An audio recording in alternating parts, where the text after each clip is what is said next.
एतऽ जे महादेव के शिवलिंग छनि वएह में से माता पार्वती के विग्रह भेल छनि देखै छियै। एखन हम सब आयल छी जलथैर के गौरी शंकर मंदिर में।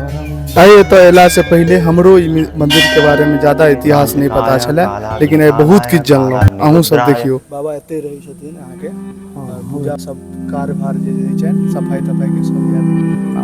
आइ बाबा से बात करै छियनि, हिनका मंदिर के बारे में पूछै छियनि। तऽ बाबा ई मंदिर बहुत ज्यादा पुराना छै, बहुत जगह छै, 14-15 वर्ष के छै। ओते मतलब पुराना मंदिर छै। पाल वंश के राजा रहे से स्थापना केने छै। पाल वंश के राजा मतलब गुप्त वंश के बाद जे आयल छलै पाल वंश, ओकर बाद एकर स्थापना भेलै, वएह स्थापना केने छै। तऽ ई बाबा मंदिर जे छै रिनोवेशनो भेलै, दोबारा मतलब बनलै, बहुत बेर अथियो भेलै। पहिले जे छलै ने से तऽ आब की छलै से तऽ नीक देखलकै, लेकिन हम सब देखने छियै जे कच्चा ईटा के देवाल आ जेना गाम घर में खढ़ के घर रहै छै, हाँ तहिना घर छलैया। ओ घर खसलै, तकर बाद में लोक चनबा टेंग दै छलैया, मेघडम्बर बनै छलैया, डोम सब लोकके छत्ताके बदलामे मेघडम्बर टेंग दै छलैया। रोज बसात पानिके दुआरे ओहि जंगल घनघोर जंगल छलै तऽ केओ अबै नहीं छलैया ओतेक ज्यादा। मतलब एखनो मतलब अगल बगल में तऽ अगल बगल के एखनो छै, लेकिन ई कंपाउंड के अंदर मतलब जंगल छलै। ओहि बीच में छलै जंगल। हाँ जो हम सब देखने छियै जे ई मंदिर बनलै ने तहन सफाई भेलैया जंगल के। और मंदिर के अंदर में हम एगो चीज सेहो देखलियै विशेष रूप से, जे भगवान के विग्रह जे छै ना शिवलिंग, ओहि के अंदर में पार्वती जी के देखलियै। जेना मतलब जेना नारेश्वर अवतार हुनकर छै, अर्धनारेश्वर अवतार। वएह ठीक ओ जे मुंडी छै ओ पार्वती के छै, ताहि दुआरे हिनका गौरी शंकर मंदिर। ई जे छनि से शंकर जी के छै। शंकर जी के छै। नहीं वएह देख के हम सब आश्चर्यचकित भ गेलियै, कहलियै पूछल जाय बाबा से। राम गायत्री शिव गायत्री जो पांजर में लिखल है, कपड़ा पहिरने छथिन नहीं देखने है, साइड में छनि, वो थार में छनि।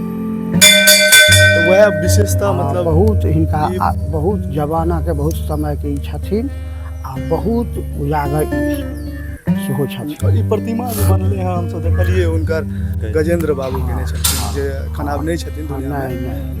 वो तो बहुत बढ़िया आदमी छथिन। तीर्थयात्री सब जाइ छलखिन है ना, ओ देखलखिन एहि तरह के मूर्ति तो हुनको ओ तो पूरा जीवन सेव देने छलखिन है। ओ देखलखिन कहलखिन नहीं हमें तो इहो बनाओ, वह वो स्थान पूरा भारतवर्ष में एहन जंगल के बीच में मंदिर, जंगल के बीच में अखन तो आब सफाई भेलै, एते जंगल साइड में छै। एहिठमा जे जंगल रहै तै में मतलब दिनों के नहीं अबै छलै। और तकर बाद एतेक पुराना मंदिर सेहो, बहुत ज्यादा पुराना मंदिर, पाल वंश से जहन छै, बहुत जमाना के। एहि पर में आक्रमणों सब भेल छलै कि जेना कि मुस्लिम आक्रमण नहीं, से सब नहीं हमरा सबके छिमैल, लेकिन से सब नहीं भेलैया। एक दू बेर केओ जंगल में मुनि महात्मा एलखिन जे हिनका उखाड़ि के लऽ जाउ मूर्ति देख कऽ। हाँ मूर्ति, ई मूर्ति कतौ भारतवर्ष में नहीं छै। सही सही एहि टाइप के मूर्ति नहीं छै, बहुत जगह छै, लेकिन ई मूर्ति एहन विग्रह नहीं छनि भगवान के जे कि दुनू एके में मतलब छथिन। वो तो मूर्ति के विशेषता छै बहुत, और ओतेक पुरानो मंदिर छै। आ ओहि जंगलों में अहिना जहिना छथिन तहिना छथिन, एहिना सुंदर, अहिना सुंदर, अहिना जंगल में पड़ल, केओ पूजो करे ला नहीं अबै छलै जंगल में डर। बाबा मूर्ति देख के आश्चर्य लगे छै, लगे छै जेना नया नवेली मूर्ति नहीं छै, तना कहियो आइ तक कोनो छिये ने भेल छै। आश्चर्य वाला बात छै, एतेक मतलब बढ़िया प्रतिमा। पत्थरे जे छनि से एहि टाइप के पत्थर भेटनाइ कठिन छै। सही बात है कि एतेक 8000 में ई बसा के आयल छै। हमर एकटा नहीं ई बसागा में चचेरा भाई छथिन, एकटा रहते एखन छै बम्बई में, लेकिन वो अनबे नहीं रहथिन राजस्थान से या जतऽ से। पूरा कलर उखड़ै छै, पूरा बहुत दिन भेलैया। ओते ओ मूर्ति के देखल जाय तो ओ मूर्ति एखनो प्रतिमा नया के नया ओइ से मूर्ति कतौ खरबे नहीं करते, ओ हेबे नहीं करते, मूर्ति पत्थरे उएह छै। तैं लोग चाहै छलै पाछू में भी भैरव छथिन बीच में, गणेश जी के देखलियै ओहो छथिन हिनका संगे। ओ बसहा जे छथिन जगह वएह छै, मंदिर खाली टा बनलै, जगह ओ कतौ नहीं गेलखिन, ओ ओते छै। जेना भैरव स्थान में देखलियै हम सब मंदिर कनी तोड़ चलि गेलखिन, जेना मतलब ई स्थान एतबी भरल छलै पहिले से, अहिना छै। ई स्थान मतलब डुमले नहि। नहीं जेना छै ई तेना। जगह के लोग पहिलो कहै छलै डीह छियै, डीह गांव के डी कहै छै जेकर जे स्थान ऊंच रहै छै। डीह छै। हाँ तऽ डीह छियै तऽ डीहे जकाँ ई अहिना जहिना छै तहिना ई छै। ओनहिए छै। और बाबा किछ कहबै मंदिर के बारे में? और ई मंदिर फक्कर बाबा रहथिन, वो स्मारक छै। फक्कर बाबा रहथिन, फक्कर बाबा के एहि बसाके ऊपर में देखल मूर्ति बनल छै। वो एलखिन अहिना रोज बसात में जंगल में, वएह फक्कर बाबा एहिठमा उसी रहथिन। तो वो एलखिन, वो डमरू बजबऽ लगलखिन, डमरू बजबैत बजबैत वो कहलखिन एहिठमा बिजुलिया लगतौ, मंदिर बनतौ, गंगा जी बहतौ। अहाँ डेरा देलखिन जंगल में।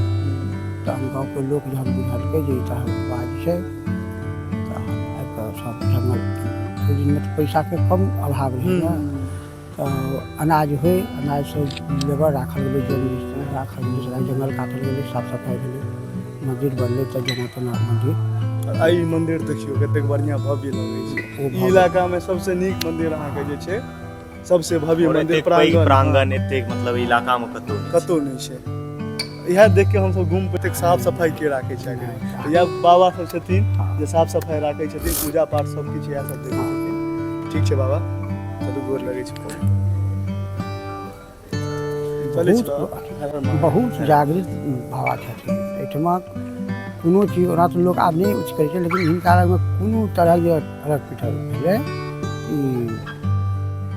और हम सब अहाँ के अथी में आयल छलहुँ, शिवराति समय अबै छियै, खास कऽ के देखै छियै अहाँ के जाग करै छै लोक शिवराति समय। शिवराति जाग होइ छै, जाग होइ छै। चतुर्दशी व्रत कऽ कऽ जे सोपै छै ने से जग करै छै। ओहिमे अहाँ के भीड़ एतेक रहै छै जे पैरो नहि राखल रहै छै। आ शिवराति में 4 दिन भीड़ रहै छै। हाँ 4 दिन एतेक भीड़ रहै छै, मतलब मंदिर के विशेषता छै जे बतेने जतेक बताएब ओतेक कमे छै।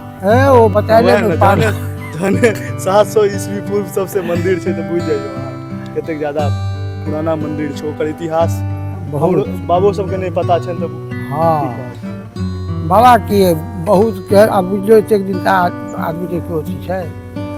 हाँ हिनकर किताब सेहो बनल छनि, किताब छनि एगो बनल छै। किताब बनल छै, किताब खरीद बिक्री होइ छै।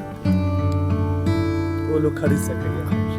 सन कोना दै छै से कहि दियौ मतलब शायद एकटा मोटगर छै ओ 200 में भेटै छै, और से 2-3टा छै ओ 100। ओहिमे मंदिर के इतिहास के बारे में बतायल गेल छै।